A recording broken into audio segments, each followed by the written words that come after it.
오늘 하나님께서 우리에게 주시는 말씀은 신약성경 에베소서 1장 20절에서 23절까지의 말씀입니다. 신약 310쪽입니다.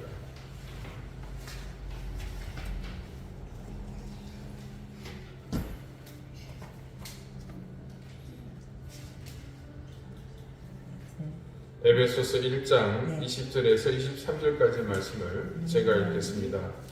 다 같이 자리에서 일어나 하나님의 말씀을 경청하십시오. 그의 능력이 그리스도 안에서 역사하사 죽은 자들 가운데서 다시 살리시고 하늘에서 자기의 오른편에 앉히사 모든 통치와 권세와 능력과 주권과 이 세상뿐 아니라 오는 세상을 일컫는 모든 이름 위에 뛰어나게 하시고 또 만물을 그의 발 아래에 복종하게 하시고 그를 만물 위에 교회의 머리로 삼으셨느니라. 교회는 그의 몸이니 만물 안에서 만물을 충만하게 하시는 이의 충만함이니라. 아멘. 자리에 앉으시기 바랍니다. 이 말씀으로 하나님께서 우리에게 은혜 주시기를 원합니다. 우리가 이스라엘로 성지 순례를 간다면 여러분은 어디를 제일 먼저 가보고 싶으십니까? 처음 성지를 간다는 설렘 때문에 아마 여러 곳을 서둘러 가보고 싶을 겁니다. 그런데 그 중에 반드시 뺄 수 없는 곳이 있다면 그곳은 아마 예수님께서 십자가에 매달려 돌아가신 골고다 언덕일 것입니다. 그리스도인이라면 누구나 할 것 없이 예수님께서 십자가에 달리신 그곳에 반드시 가보고 싶어 할 것입니다. 그런데 성지에 가서 예루살렘에 있는 그곳, 예수님이 달리신 십자가가 세워졌던 골고다를 가보면 우리의 기대와 전혀 다른 생경한 장면을 목격할 수 있습니다. 제일 먼저는 우리가 영화나 그림에서 보던 그런 언덕이 그곳에는 존재하지 않는다는 사실입니다. 골고다라고 하는 곳으로 성내의 좁은 골목을 비집고 올라가 보면 언덕이라고는 눈을 씻고 찾아봐도 없습니다. 대신 우리가 만나게 되는 것은 사방을 가로막고 있는 거대한 교회 건물들입니다. 모양도 제각각, 교파도 제각각, 사방을 둘러 온통 세워진 그 건물들이 그 정상을 모두 차지하고 있는 것을 볼 뿐입니다. 이게 뭐지 하고 잠시 숨을 돌리고 관찰하면 특별히 유난히 사람들이 많이 출입하는 교회를 볼 수 있습니다. 그 교회의 문을 따라 실내로 들어가 보면 놀랍게도 실내인데도 불구하고 천장이 엄청나게 높은 그런 홀이 등장합니다. 그리고 그 홀에는 높게 만든 강당 같은 곳으로 사람들이 줄을 지어 천천히 올라가는 것을 볼 수 있습니다. 그곳이 바로 우리 예수님이 달리셨던 십자가가 서 있던 자리입니다. 그러니까 골고다 언덕 위에 여기 있으면 이제 교회 건물이 이렇게 다 덮어 씌워져 있는 겁니다. 그러면 그 건물 강단 쪽 여기에 그 십자가 세워져 있던 이렇게 높은 언덕이 2m 정도 되잖아요. 그렇게 있는 겁니다. 이해가 되십니까? 그곳을 사람들 줄을 따라 올라가 보면 그곳에 온갖 가지 수많은 상징물들이 정신없이 세워져 있는 것을 어제 여러분 카톡에 있는 사진으로 보셨을 겁니다. 그 예수님 모습 같은 그림이 있고 온갖 것이 막 정신없이 달려있죠. 그게 예수님이 숨을 거두신 바로 그 자리입니다. 그때의 모습 그대로 보존해 두었다면 얼마나 좋았을까 하는 아쉬움이 많이 남습니다. 사실 제가 그곳에 갔을 때는 충격이었습니다. 제가 기대했던 것과 너무나 달라서 실망을 넘어서 좌절까지 했습니다. 더군다나 더 놀라운 것은요, 그 십자가가 서 있던 곳에서 불과 한 20-30m 떨어진 곳에 여기서 보자면 저기 우리 뒤에 시계인 달린 벽 저 정도 크기를 거리가 될 겁니다. 그곳에 예수님의 무덤이 떡하니 자리 잡고 있습니다. 여러분 그 네 번째 사진에 그 건물 안에 뭐 화려한 상자 같은 게 있죠. 꽤 큰. 네. 그게 바로 예수님의 무덤이라고 불리는 곳입니다. 사진상에도 드러나지만 그 무덤 안에 들어가 보기 위해서 줄지어 선 사람들의 모습이 보이실 겁니다. 평소 같으면 몇 시간을 기다려야 할 정도로 줄이 길다고 합니다. 그나마 우리는 운이 좋아서 금방 들어갔다가 나올 수 있었는데 참 만감이 교차했습니다. 제가 신앙이 별로 안 좋아서 그런 점도 있지만 그곳에는 전 세계에서 몰려온 그리스도인이 함께 모여 있는 곳입니다. 특히 상징물이나 아이콘에 익숙한 가톨릭 교도들은 곳곳에서 울거나 또 간절히 기도하는 모습을 볼 수 있습니다. 여러분께 보내드린 마지막 사진은 예수님을 십자가에 내린 뒤에 잠시 눕혀두었던 곳이라고 합니다. 제가 사진을 찍을 당시는 몇 사람밖에 없지만 그 건물에 들어선 이후 내내 그곳에 많은 사람이 그 돌을 만지면서 묵주를 들고 기도하고 눈물 흘리는 것을 보았습니다. 그러니 예수님의 무덤 안으로 들어가는 사람들은 여러분 어떤 모습일지 상상이 가십니까? 그러나 저는 도무지 어떤 감흥이나 영적인 느낌, 하다못해 감정적인 몰입조차도 되지 않았습니다. 심각한 문제죠. 다른 사람도 아니고 목사가 그 현장에서 그런 모습이었다면 이건 길고 가볍게 생각할 문제는 아닙니다. 그러나 저는 도저히 그곳에서 주님의 죽으심과 십자가의 고난을 묵상하고 싶지 않았습니다. 그곳을 보고 나온 뒤 저는 지금 이 시대, 이 땅의 교회 그리고 천주교, 동방정교회를 포함한 기독교의 모든 종파가 오늘날 왜 이렇게 타락하고 병들었는지 그 원인을 알 수 있었습니다. 이미 1000년도 훨씬 이전에 이 땅의 교회는 미래의 교회가 어떻게 되어야 할 것인지 스스로 방향을 그곳에서 잡아놓고 못을 받고 있었기 때문입니다. 다른 모든 것도 마찬가지입니다. 모든 성경 속의 사건이 일어났던 상징적인 자리는 전부 예외 없이 모두 다 그 장소를 교회로 덮어버렸습니다. 갈릴리 바다는 너무 커서 어떻게 할 수 없어서 못 지은 것 같아요. 아마 그 호수 크기가 작았다면 분명 누군가는 그런 시도를 했을 겁니다. 한마디로 이건 전부 우리 교파, 우리 교단만의 전유물이라는 듯이 말입니다. 단 한 곳도 예외 없이 모든 곳이 교회 건물이 점령해 버렸습니다. 예루살렘에서 가장 실망한 곳을 꼽으라면 저는 단연코 예수님의 무덤을 꼽습니다. 다른컨대 그곳은 예수님의 무덤이 아닙니다. 아니 무덤이 될 수 없습니다. 동서고금을 막론하고 성 내에 묘지를 쓰는 곳은 아무 곳에도 없습니다. 하다못해 왕의 무덤이라고 할지라도 예외 없습니다. 여러분 우리나라 모든 왕의 무덤이 어디 있습니까? 사대문 밖에 전부 있습니다.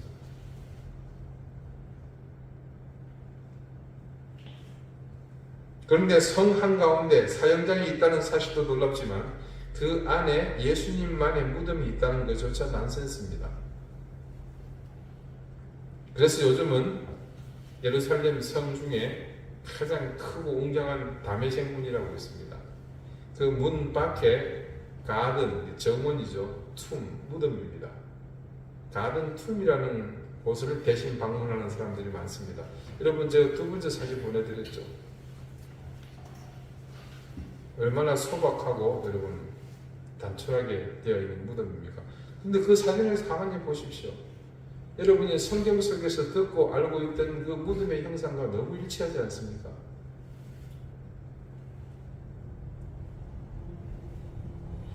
여러분 처음에 보았던 건물 안에 갇혀있는 그 언덕 위에 온갖 작동사리로 덕지덕지 붙여놓은 그 모습보다 이곳이 훨씬 더 예수님의 무덤 같다는 생각은 저만의 판단은 아닐 것입니다.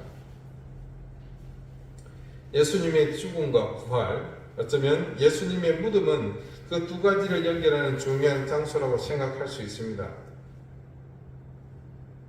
그러기에 어쩌면 초창기 언제인지 정확한 연도를 말할 수는 없겠으나 골고다 언덕을 차지한 교파가 자기 욕심 때문에 그 건물의 천장을 높이 그리고 넓이는 크게 해서 그 속에 예수님의 무덤을 임의로 만든 것은 아닐지 제 소견은 그렇습니다. 그 시대만 해도 교황이 이것이다 하면 모두가 그렇게 믿었던 시대이기 때문에 충분히 가능성이 있습니다. 여러분, 기독교의 최대 명절이 언제인 줄 아십니까? 이렇게 질문하면 대부분 교인들은 고민 없이 바로 크리스마스라고 대답합니다. 당연합니다. 예수님이 태어난 날이 세상의 어떤 날과 감히 비교할 수가 있겠습니까? 하지만 기독교 2000년 역사 속에서 교회가 말하는 최대의 명절은 부활절입니다. 여러분도 한번 생각해 보십시오. 왜 성탄절이 아닌 부활절이 최고의 명절이 될 수밖에 없었는지 말입니다. 저도 처음에는 고민을 약간 했었는데요. 의외로 대답은 쉽게 나왔습니다. 복잡하게 생각하지 마시고 단순하게 생각해 보십시오. 내 사랑하는 가족이 태어난 날 모두 생전에 축하하고 잔치하고 선물도 주고받고 함께 기뻐했습니다. 그러다가 그 가족이 목숨을 잃었습니다. 죽었단 말이죠. 그런데 놀랍게도 안치실에서 살아났어요. 죽었다가 다시 살아났다고 생각해 보세요. 그 기쁨이 생일을 맞는 것과 비교할 수 있겠습니까? 그런 의미로 생일과 다시 살아난 날의 의미를 부여한다면 어느 쪽에 더 가중되겠습니까? 물어볼 필요도 없죠. 지금도 마찬가지입니다만은 죽음이라는 것은 인간에게 있어서 가장 큰 위협이고 비교할 수 없는 좌절과 절망의 뚜렷한 분명한 실체입니다. 존 스토트 목사님이 죽음에 대해서 아주 현실적인 지적을 자기 경험을 토대로 이렇게 지적을 해주었습니다. 죽음은 가차없고 혹독한 원수다. 그것은 언젠가 우리 모두에게 임할 것이다. 몇 년 전에 응급실에 실려간 한 교인을 신방하기 위해 런던 병원에 간 적이 있었다.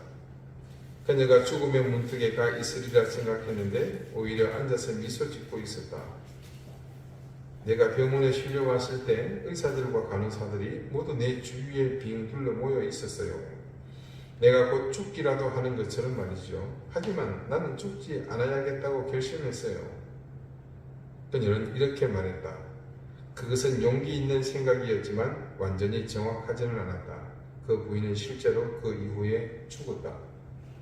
우리는 죽음을 연기하는 데는 성공할 수 있지만 죽음을 피할 수는 없다. 그리고 죽음 이후에는 그 어느 것도 부패와 분해 과정을 멈출 수 없다. 심지어 현대의학의 대단히 정교한 방부 처리 기술로도 시체를 영원히 보존할 수는 없다. 우리는 흙이며 불가피하게 흙으로 돌아갈 것이다. 어떠한 인간의 능력도 이것을 막을 수 없다. 하물며 죽은 사람에게 생명을 돌려줄 수는 더욱 없다. 참 절절히 맞는 말이지만 들으면서도 어지간히 매정하다는 생각이 드시죠. 제가 여러분에게 그렇게 신방 가서 얘기하면 얼마나 그냥 정념이 떨어지시겠어요. 성경 말씀에서는 죽음에 대해 많은 곳에서 이야기합니다. 사실 처음 하나님이 아담과 그리고 하와를 창조하셨을 때 인간이란 어디에도 죽음을 염두에 둔 존재, 그런 유한한 존재가 아니었습니다. 사실상 영생의 존재였습니다. 하나님은 그런 인간에게 딱 한마디 죽음이라는 것을 경고하셨는데 그것이 창세기 2장에 기록된 선악과에 대한 경고에서였습니다. 창세기 2장 16절 17절 말씀을 제가 읽어드리겠습니다. 여호와 하나님이 그 사람에게 명하여 이르시되 동산 각종 나무의 열매는 네가 임의로 먹되 선악을 알게 하는 나무의 열매는 먹지 말라. 네가 먹는 날에는 반드시 죽으리라 하시니라. 자, 이후 하나님이 독취하는 아담에게 하와를 주시게 되거든요.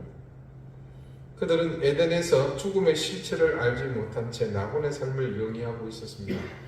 근데 결국 뱀, 그러니까 사탄의 유혹에 넘어가 선악과를 먹게 되었고, 그 결과로 그들은 지금의 우리와 같은 유한한 존재, 즉 죽어야 하는 존재로 그 본질이 바뀌게 되었습니다. 처음 창조될 때 실제로 죽음과 무관한 존재였던 최초의 사람은 이제 그 불멸의 조건에서 벗어나 죽음을 피할 수 없는 그런 존재가 됩니다. 결국 죽음이란 인간이 자기 욕심 때문에 죄로 인해 스스로 불러온 결과라고 봐야 합니다. 모세를 부르신 하나님은요, 애굽에서 노예로 살고 있는 자기 백성들을 광야로 이끌어내어 가나안으로 가도록 하셨습니다. 그래도 한때는 애굽의 왕자 신분이었던 모세가 다시 애굽의 왕궁으로 돌아가서 히브리인들을 광야로 내보내달라 요청했지만 애굽의 왕인 바로는 허락하지 않았습니다. 그러자 하나님은 모세를 통해 그 땅에 무려 10가지에 달하는 재앙을 내리셨습니다. 피, 개구리, 이, 파리, 우박, 메뚜기, 악질, 독종, 흑암에 이르는 9가지의 재앙이 이어지는 동안에 처음에는 눈도 깜빡하지 않던 바로와 그 재앙의 강도가 조금씩 높아지면서 서서히 물러서는 기미를 보였습니다. 그러나 결과적으로는요, 9번째 애굽 전역에 흑암이 몰려올 시점에 이르기까지 실제로는 그 흑암 앞에서도 자신의 고집을 꺾지 않았습니다. 그때 마지막 어떤 재앙이 임했습니까? 애굽 전역에 단 한 집도 빼지 않고 집안의 노예에서부터 시작해서 왕궁 최고의 실권자인 왕의 가정에 이르기까지 처음 난 초태생, 즉 장자의 목숨이 한 집도 예외 없이 전부 다 잃게 됩니다. 심지어 집에 키우는 가축들에게서도 똑같은 일이 일어나지 않습니까? 그때에는 이전과 바로의 반응이 완전히 다릅니다. 그 즉시 모세의 요구를 수용합니다. 앞선 몇 분의 사례처럼 처음에는 용인했으나 다시 물리는 것이 아니라 완전히 항복하고 전적인 수용 의사를 밝힙니다. 피나 개구리, 이나 파리, 메뚜기, 우박이 먼저입니다. 그 다음에 메뚜기, 악질이나 독종, 그리고 흑암에 있는 이 9가지의 재앙은 사실상 바로에게 위협이 되지는 못했습니다. 그런데 그들에게 죽음의 그림자가 그리울 것이라는 예고를 들었을 때도 설마했습니다. 하지만 그것은 경고에 그치지 않았고 실제로 일어났습니다. 다른 9가지의 재앙, 아니 이 세상의 어떤 모든 재앙이 임해도 사실 그것은 두렵지 않았습니다. 적어도 대이집트 제국의 왕인 파라오에게는 말입니다. 그러나 죽음 앞에서는 그 어떤 허세도 필요하지 않았습니다. 자신의 권력, 자신의 힘, 어마어마한 돈이 있다고 하더라도 죽음은 한번 임하고 나면 끝입니다. 지나가 버리고 맙니다. 그리고 지나간 자리는 세상에서 겪을 수 있는 가장 고통스러운 아픔과 절망만이 남을 뿐입니다. 죽음은 그런 것입니다. 여러분도 직간접적으로 모두 죽음을 경험해 보셨을 것입니다. 여러분은 그 죽음을 경험했던 현장에서 어떤 기억을 가지고 있으십니까? 누구든 죽음의 자리에서 경험한 그 일은 크든 작든 생생하게 오래도록 기억에 머뭅니다. 심지어 우리 그리스도인 죽음 너머의 영원한 삶의 시작을 약속하며 그것을 확신하면서 아름답게 이별했다고 하지만 그 가슴 속에 남아있는 아픔과 이별의 상처는 쉽게 지워지지 않습니다. 공생애 동안 예수님께서 죽음과 관련한 몇 가지 이적을 행하신 기록이 있습니다. 가장 대표적인 이적이라면 죽은 나사로를 살리신 일이죠. 예수님께서 나사로가 위독하다는 소식을 전해 듣습니다. 그 전해 들은 장소가 베단이라는 곳일 겁니다. 근데 나사로가 살고 있는 동네도 베단이거든요. 이름이 같죠. 우리나라에도 보면 지명이 비슷한 데가 몇 군데 있죠. 여러분 혹시 신기라는 말 들어보셨어요? 예, 제가 살고 있는 그 좁은 함양 땅에도 신기라는 동네 여러 군데 있습니다. 신의 기운이 있다는 그런 뜻이죠. 그런 이름 갖다 쓰는 동네들이 있는 겁니다. 베다니의 뜻은 여러분 아실 겁니다. 벳이라는 집과 안이라는 슬픔이 합친 곳이죠. 동네 이름이 비촌인데 이유가 있다 그랬죠. 왜 그렇습니까? 그곳이 나환자촌이기 때문에 그런 겁니다. 자, 결국 예수님이 소식을 듣고 오시기는 했지만 죽고 나서 그것도 장사를 치르고 사흘이나 되어서야 예수님은 그곳에 도착하셨습니다. 장례를 치른 그곳이 임한 절망이 얼마나 컸겠습니까? 이 베다니에 살고 있었던 나사로, 이웃에 문둥이 시몬이 살고 있다고 말씀이 증언하죠. 예, 동서복음 어디를 막노라고 이웃에 문둥이가 사는 경우는 나환자촌밖에 없습니다. 자, 그들이 베다니에서 나고 자란 것이 아닙니다. 더듬어 가보면 나사로가 문둥병에 걸렸기 때문에 동네에서 쫓겨난 것이고, 그래서 이곳으로 흘러 들어온 것이죠. 평생을 이웃들로 배척당해서 고향을 떠나 이곳 베다니에 이주해서 살아야 했습니다. 동생 마리아가 머리를 풀어서 예수님의 발을 씻겼죠. 아직까지 헬라의 문화가 강력하게 지배하고 있던 그 시대에 여성이 머리를 풀어 헤치는 것은 몸을 파는 사람이라는 그런 암시입니다. 병든 오빠를 대신해서 생계를 이어갈 유일한 방법이었던 것이죠. 육체적, 정신적 고통으로 가득 찬 집에 마지막 그들이 도달하지 않았던 인생 최고의 좌절을 온 가족이 겪고 있습니다. 우리 주님은 도착해서 그 사실을 확인하고 지체하지 않고 묘지로 가셨습니다. 그리고 나사로의 이름을 부르시고 나오라고 하셨죠. 예, 나사로 이름 안 부르면 큰일 난다 그러죠. 묘지에서 다 나옵니다. 나사로만 부르시는 거예요. 어떻게 장례를 치는지 모르겠지만 그때 그 모습으로 나사로가 주님 앞으로 나왔을 것입니다. 자, 여러분, 그 모습이 그들에게 얼마나 깊이 각인되었겠습니까? 한 번은 누가복음의 기록을 보니 백부장의 종을 살리신 사건들 기억하시죠? 우리 지난주에 잠깐 얘기했었습니다만, 누가복음에서는 그 일이 있고 난 이후에 예수님께서 나인이라는 성으로 가셨다고 기록되어 있습니다. 그 성에 들어갔는데 장례 행례를 맞닥뜨립니다. 근데 그 장례는 안타깝게도 젊은 청년의 장례식이었습니다. 더군다나 그 죽은 청년은 그 집안의 하나뿐인 아들입니다. 더 안타까운 것은 그 어머니는 남편이 없는 과부였습니다. 그러니 이 장례 자리는 그 어떤 자리보다도 절망과 슬픔이 더한 행렬이었습니다. 예수님은 그 극도의 절망에 휩싸인 과부를 향해서 울지 말라 하시고, 그 장례 행렬을 멈추게 하시고는 관의 손을 대시고, 청년아, 내가 네게 말하노니 일어나라, 그렇게 말씀하시고 그 청년을 살리셨습니다. 신약에서 대표적으로 죽은 사람을 살린 예수님의 이적이 가진 공통점이 무엇으로 드러나고 있습니까? 나사로의 집이든 나인성 과부의 집이든 두 가정 모두 처절한 고통과 절망에서 얼마나 큰 위로를 얻었겠습니까? 주님께서는 이 두 가정의 절망적인 상황을 불쌍히 여기셨다고 말씀을 증언합니다.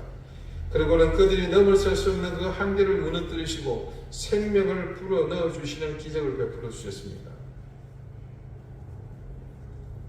그러나 성경 전체를 통틀어서 죽은 사람을 살리신 가장 위대한 사건은 누가 뭐라고 해도 하나님께서 예수 그리스도를 죽은 자 가운데서 다시 살리신 사건입니다. 자, 아까 죽음에 대한 존 스토트 목사님의 아주 그냥 밥맛 없는 그 차가운 견해를 잠시 보았죠. 그렇게 하신 이유가 있습니다. 죽음이라는 것이 그런 것이라는 말에 이어서 주님의 부활에 대해 이렇게 설명을 하십니다. 하지만 사람이 할 수 없는 일을 하나님은 하신다. 하나님은 예수 그리스도를 죽은 자 가운데서 다시 살리셨다. 먼저 하나님은 자신의 거룩한 자가 썩음을 당하지 않게 하시려고 자연적 부패 과정을 억제하셨다. 그 다음에 하나님은 죽은 예수님을 이 생으로 회복시킨 것이 아니라 이 생을 초월하게 하심으로 그 과정을 완전히 역전시키셨다. 그분은 예수님을 완전히 새로운 생명, 죽지 않고 영광스러우며 자유로운 존재로 살리셨다. 그 생명은 그 누구도 한 번도 경험한 바 없으며 그 누구도 그 이래로 또 아직까지 경험한 바 없는 생명이다. 자, 오늘이 부활주일이 아니니까 주님의 부활이 중요한 말씀의 주제로 좀 부각되는 것은 그렇습니다만은 바울이 오늘 이 말씀을 통해서 주님의 부활을 이렇게 거론한 데는 목적이 있습니다. 오늘 본문 말씀을 여러분 주보를 펴보시고 정독해 보겠습니다. 20절부터 봅니다. 자, 먼저 첫 문장은 하나님께서 예수님을 부활시킨 것을 이렇게 기록하고 있습니다. 그의 능력이 그리스도 안에서 역사하사 죽은 자들 가운데서 다시 살리시고. 자, 뭐라고 되어 있습니까? 주님의 부활이 하나님의 능력으로 이루어졌다는 사실을 먼저 밝히죠. 그리고 이 부활이 있고 난 뒤에 일어나게 된 일에 대해서 다음과 같이 증거합니다. 하늘에서 자기의 오른편에 앉히사 모든 통치와 권세와 능력과 주권과 이 세상뿐 아니라 오는 세상에 일컫는 모든 이름 위에 뛰어나게 하시고 또 만물을 그의 발 아래에 복종하게 하시고 그를 만물 위에 교회의 머리로 삼으셨느니라. 자, 이 말씀에 따르자면 우리 주님께서 부활하신 이후로 일어나게 된 일이 있습니다. 먼저는 주님은 부활하신 이후에 어디에 앉게 되었습니까? 하나님 오른편에 앉게 되었습니다. 이것은 아마도 이 땅에 육신을 입고 오심으로 인해 비워두셨던 삼위일체의 하나님 중 성자의 자리에 다시 앉게 된 것을 가리키는 것으로 보입니다.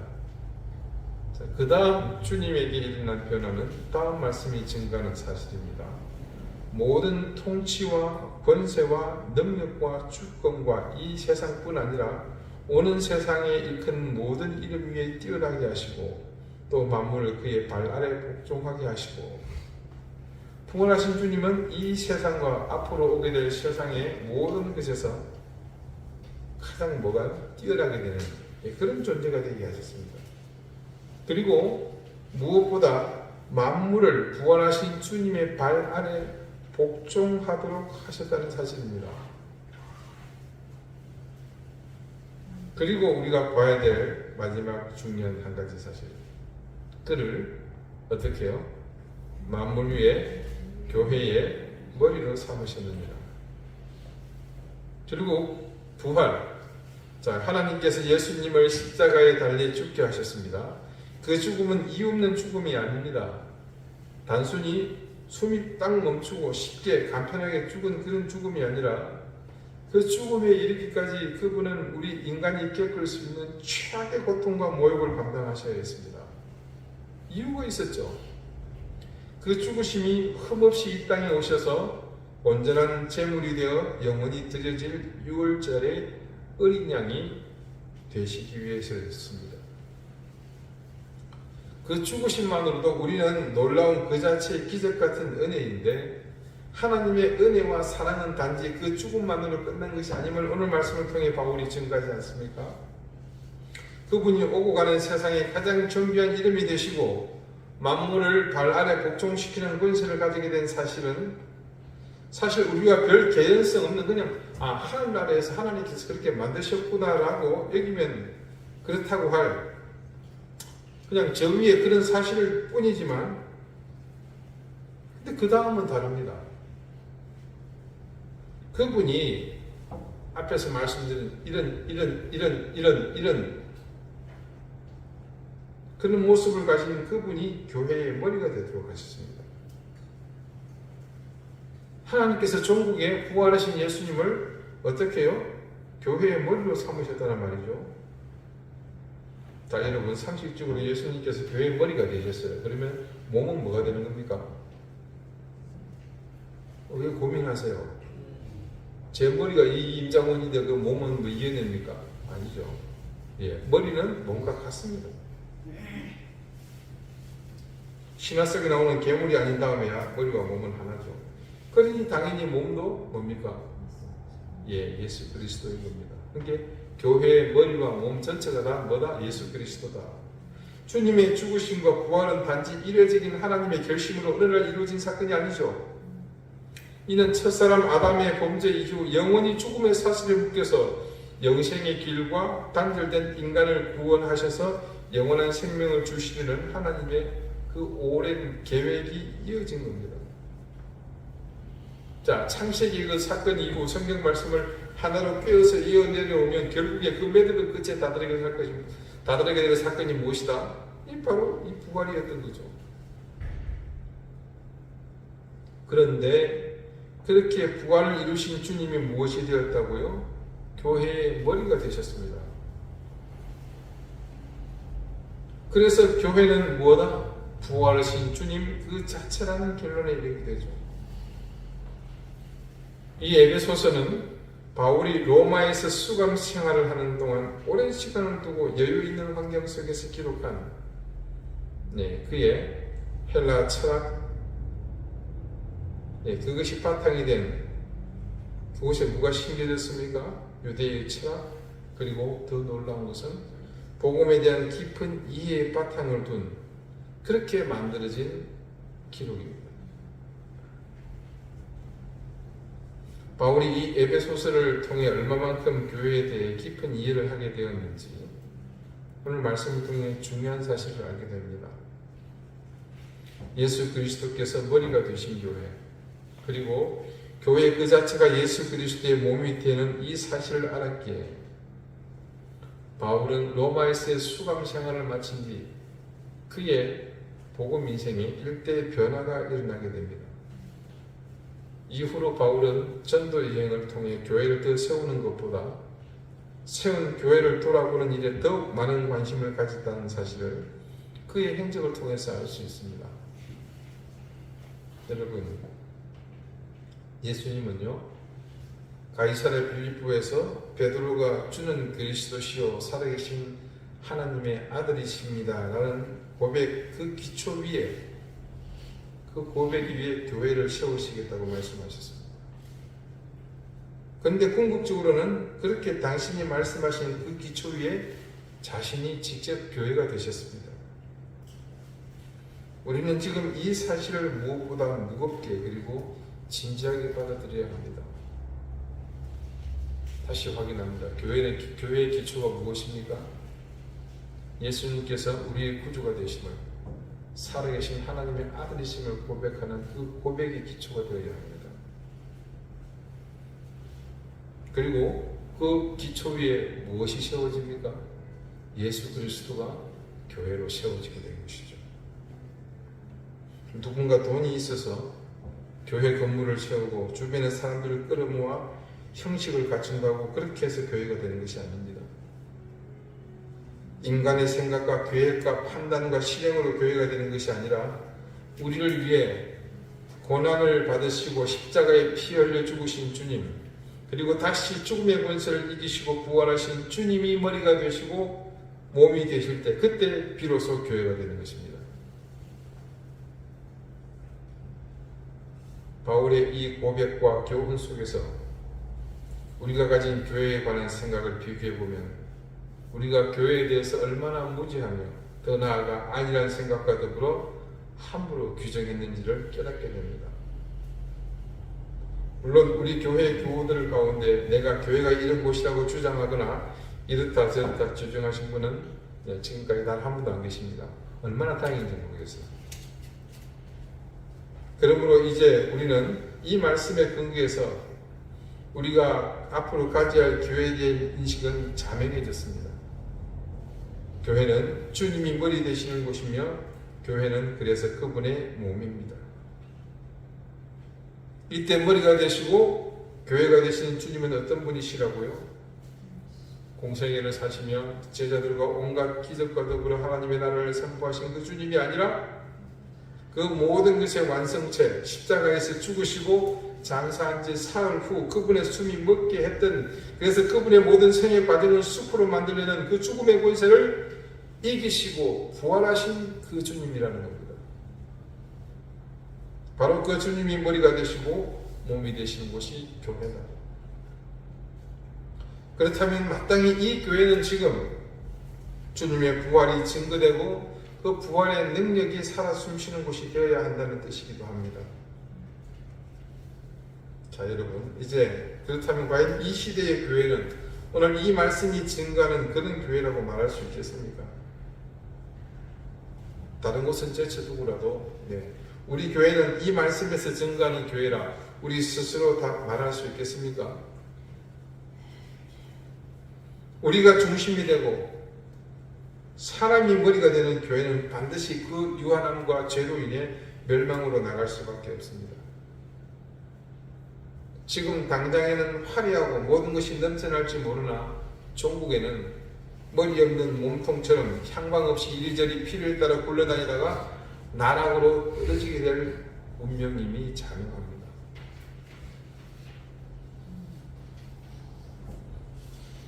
지금껏 일반적으로 그리스도인들의 의식 가운데 있는 교회는 지극히 자기 중심적인 그런 기관입니다.